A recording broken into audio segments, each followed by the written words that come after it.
Okay, so hello guys. We are from group 1 that consists of Jason Timothy, Jason William Conrad, and me as Eko Saputra Wijaya. Next.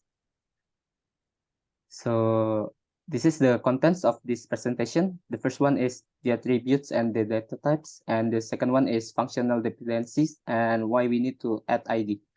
The third is anomalies, and the fourth is normal forms, and the last one is PRD. And for the attributes and the data types, there are 9 columns. These columns have a specific data. For the event type, we use data time to check the date and time. And for the product ID, category ID, price, and user ID, we use integer to identify the data since it only consists of a set of numbers. And then for the event type, brand, and category code, and also user session, we also use varchar because it consists long of alphanumeric characters. Next. And for functional dependencies and why we need to add ID attribute, in this case, we need to add another attributes into the FD or functional dependencies, which is the attribute ID. Because if we make event time or event type or the product ID as the primary key, then it will be possible that the data in the column will be duplicated because event time can be happen at the same time. And even if there is a composite key, it's still possible that the data will be duplicated.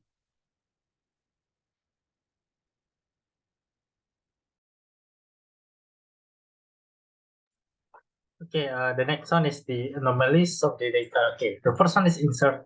When we want to insert the data, let's say product ID in our case, we also need to fill all of the relations, such as the brand, the price, the category ID. Because if we don't, it will be hanging out alone in there. It will be nothing. If we also have a lot of data and need to fill, because we need to fill all of them, we want to insert of them one by one. That means we have a lot of duplicated data. We can solve this by using a normalization.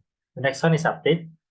If we want to update the data, let's say category ID, we need to change all of the inputted data one by one. It is very inefficient because if we have millions of data, we need to change all of that manually. So we need to separate them into category ID into another table to make it more efficient, because if you want to change the data, we only need to change it once and we can take the ID through the table. Okay, the next one is delete. Delete is when a data inside a table, let's say product ID, for example, we cannot delete that attribute without deleting all entire record connected to the parent attribute or the product ID. Which is the brand price, category, and many more. Next one is transitive. Transitive is another anomaly, which is when a relation between attribute is transitive, or for the example, from the attribute A, we can get B, and from attribute B, we can get C. This type of relation has already has a transit relation, which means it passes 2 times. We don't want to have this kind of dependency inside our data set, inside our tables. So we have a fileting system in our case, in our FDs, which is the product ID, brand ID, and it is connected to category ID, which is transitive. To fix this, we can separate it into a few tables. Okay, the next one is normal forms.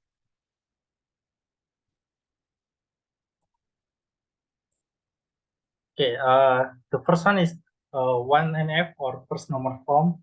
Rest please. The FDs we made is already in 1NF, as we can see in the images, and already fulfill all of the terms to be called 1NF, such as there is only a single data in each attribute. As you can see, all of the data is alone, no two data in one cells. Okay, the next one is no repeating attribute, and each name is attribute is unique. So you can see all of the name is unique and duplicate attributes. Because it's already in 1NF, we can proceed to the next. There is 2NF.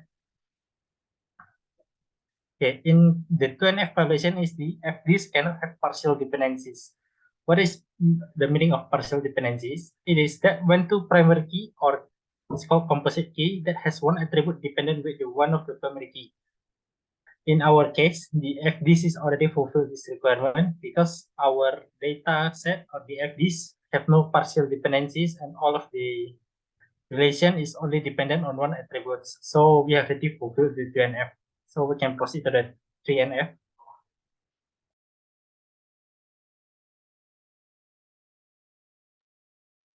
Okay, for the 3NF, here the data that we got from 2NF is not valid for 3NF because in 3NF it requires that it doesn't have any transitive dependencies. Here we can see there's a transitive dependency on, let's see the table from 2NF.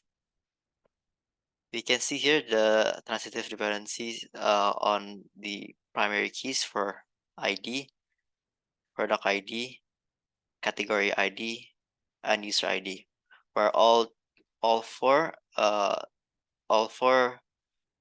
prime attribute or primary keys are in one table.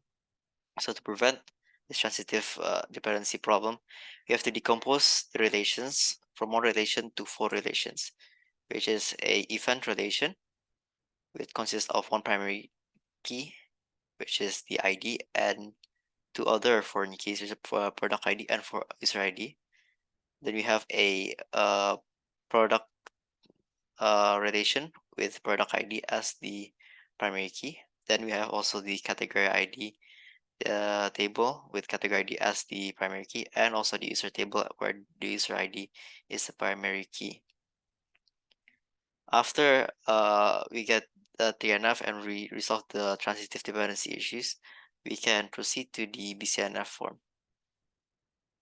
For BCNF, the data is already qualified for BCNF because there is no non-prime attribute that is depending that can depend to a prime attribute, and there is no non-candidate key attribute that depends to a candidate key attribute. Because here most of the data like brand, price, and category ID depends on a prime attribute or primary key like product ID, and product ID will depend on ID on the main product table. So there's no invalidations for BCNF. After we got the BCNF form of our data, we can move to the ERD. Here, the ERD, we have four tables called event, user, product, and category, like the same as the relations in BCNF. Here we have the same attributes within all the tables, and here we connect the attributes through their respective IDs. For the user ID, we have a connection to the user table from the event table, where it's a many to one relation, because there could have there's a possibility there's a multiple users in an event that connects to only one user data.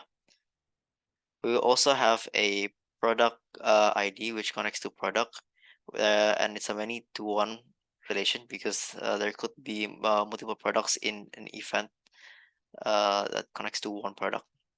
We will also have here a connection of category ID to category table, where it's also another many to one relation because there could be a multiple categories in product, but only one category type in category table. That's for our presentation. Thank you.